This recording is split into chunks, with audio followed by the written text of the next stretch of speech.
Alright guys, so one quick tip when you connect your case, you gotta run it through your battery. Do not run it to your accessory post. If you don't know what I'm talking about, let me show you. This is your accessories post. You don't wanna put it, I guess you could put it here.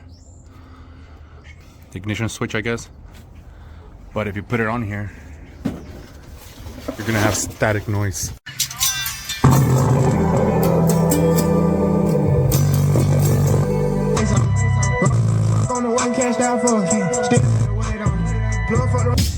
And if you connect it to your battery, this is what you get.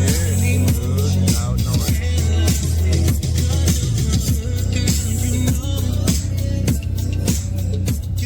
This is what the battery connected, so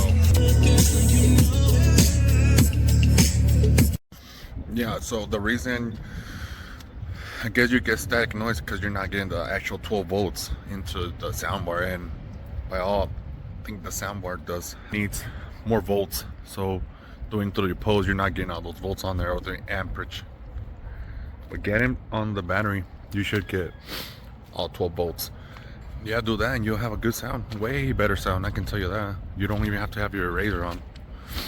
Keep it off, enjoy the music.